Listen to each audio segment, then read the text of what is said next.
When the clock touches the 12th hour, this Kindle e-reader will transform from Cinderella into a brick. And this ain't no fairy tale. Amazon is officially killing support for pre-2013 Kindle devices on May 20th, 2026. To be fair, 14 years is a pretty good run for a modern device. But the part that sucks here is that it doesn't have to be this way. It's not like books are getting any longer. It should be able to open the same file formats that it always has. And yet, due to the nature of Amazon's locked down ecosystem, this perfectly functional piece of tech is counting down its days to the dump. And this isn't the first time that Kindle services have changed the rules after you've given Amazon your money. So here's an idea. Let's stop doing that. It's an area that I haven't personally really explored before, but after our recent video on the Kindle Colorsoft, you guys pointed out that there are plenty of e-reader options out there, and none of them seem as restrictive as Amazon's walled garden. So let's talk about what Amazon's doing, why its Kindle ecosystem kinda sucks, and how you can turn the page on the Kindle chapter of your life.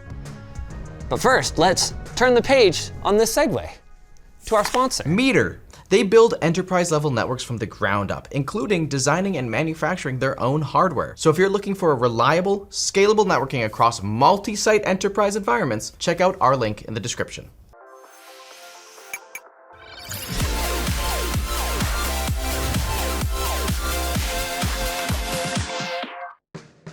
Before we get into the alternatives, I want to cover off some of the finer details of Amazon's upcoming old yeller here.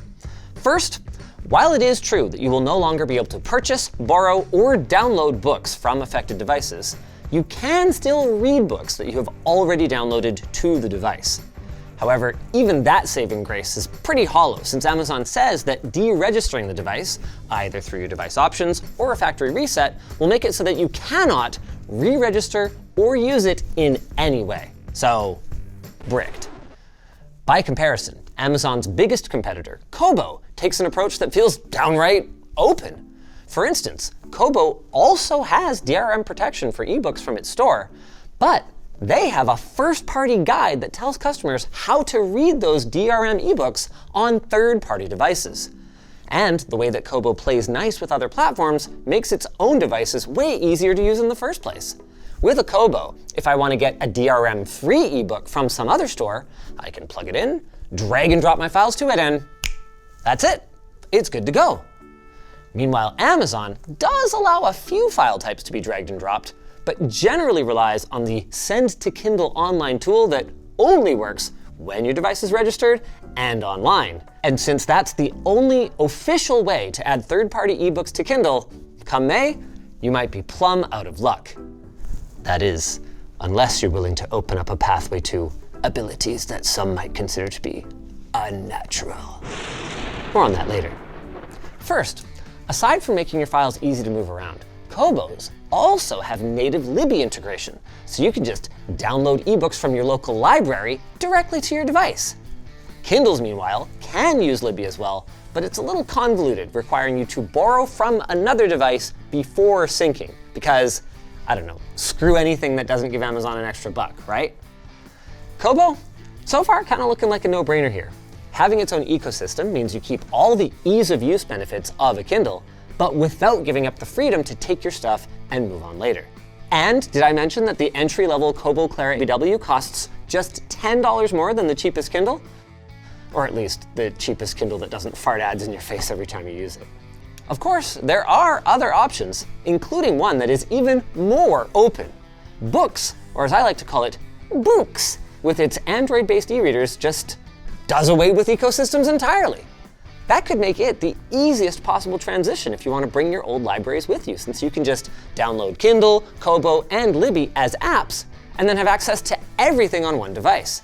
Then going forward, you can obtain ebooks however you see fit and read them in a third-party reader app. The Boox Go 6 would probably be the most basic Kindle-like 6-inch reader, and at $149 is just $20 more than the Kindle. Though again, this is compared to the one that doesn't belch ads in your face. Both Kobo and Boox have alternatives to higher-end Kindles as well, like the Scribe, which has a touchscreen and stylus, and the Kindle Colorsoft, which is in color. If neither of those sound right for you though, Pocketbook, Big Me, and Nook are also around, but while each of them does have their die-hard fans, none of them seem to have reached the same critical mass as Kobo or Boox. Of course, none of what I've talked about so far helps the folks whose devices are being bricked. Amazon said, haha, too bad, go buy a new one. And so far, we've offered just more of the same. Is there an alternative to spending more money right now? Actually, yes. Even if it's been deregistered, you can sideload ebooks to your Kindle with the third-party tool Calibre. We're going to link a detailed guide in the description down below, but pretty much all you need to do is connect your Kindle via USB and click Send to Device in the application. It will automatically convert ebooks to a file that your Kindle can read, and you should be good to go. It is worth noting, we don't know for sure that this is going to continue to work after Amazon's sunset date. That's where the asterisk that you might have noticed before comes in, but we think that it should still be okay. We bought this old Kindle Touch on Marketplace. We left it unregistered, and we tried Calibre sideloading on it. There wasn't a problem. Then we tried the same process on an unregistered Kindle Scribe, and our file opened just fine. So Amazon surely knows about all of this unregistered sideloading tomfoolery, and hopefully doesn't intend to block it, but probably just didn't want to acknowledge it publicly. So it may be then, ironically, that the only ebooks that you can't read on your pre-2013 Kindle will be Kindle ebooks.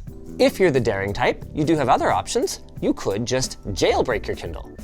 I actually didn't know this was a thing, but depending on your firmware version, it may be possible. Amazon is constantly playing whack-a-mole with the Kindle modding community, so jailbreaking guides become obsolete very quickly. But it looks like Kindle firmware below 5.18.6 can be jailbroken, which expands your device compatibility so you don't need a special app to sideload anything, you can just drag and drop files. And it can even let you do things like remove ads for free. Of course, as far as we can tell, none of this will help you read purchased Amazon books on your device if it's been deregistered, but hey, there you go. Now, we're not going to go into detail about how to do a jailbreak today, but there is a healthy community around modding Kindles that includes a dedicated wiki, and ZDNet has a great walkthrough where they jailbroke a pre-2013 Kindle DX. We're going to link to both of those in the video description. Now, at this point, I want to reiterate that I don't blame Amazon for wanting to shed some weight for their development team. As I said before, 14 years is a long time to support a device. And some of the alternative manufacturers we highlighted today have also ended support for older products, including Kobo. No, not Kobo! But the difference, as far as we can tell, is that those devices retained their core functionality by accepting files over USB, or manufacturers have made moves to make them more open. But because Amazon seems hell-bent on locking their users into their ecosystem, they've created this problem for themselves. They are the exception in the industry now for thinking that it is okay to render devices unusable in any way. Now, granted, Amazon does sometimes inch towards good things. They added an option for DRM-free ebooks in the store just this year, but just last year, they removed the option to download DRM-protected ebooks to your computer. So, it does still remain to be seen exactly what Amazon's bricking is going to look like here. And they could still do a better job of this and be a good guy. We want that. That's actually why we're making this video before they pull the plug. But as it looks at the moment, it seems like Amazon is not going to give up on controlling their users with an iron fist, which is unfortunate. And this is an unfortunate segue to our sponsor. Meter. Once your business hits a certain threshold, a basic networking setup just isn't gonna cut it. Especially if you have to juggle things like vendors and ISPs and all these other things that take away from you and your team's precious time. Well, good news. Meter builds enterprise-level networks from the ground up. They work with both wired and wireless networks as well as cellular, and it can all be done on a single platform. Meter helps you handle things like designing, deploying, and managing the network end to end. So if you're handling a large or maybe even multiple warehouses or a business or a school campus, Meter can make managing that network less daunting. And one of the best parts is their transparent pricing, which lets you budget accordingly. So go to meter.com/LTT to book a demo now. That's meter.com/LTT to book a demo now. If you guys enjoyed this video, my son did his first review for the channel recently and was actually on the Kindle Colorsoft. He liked the device, but didn't like the way that Amazon treats customers that are locked into their ecosystem. That's my boy.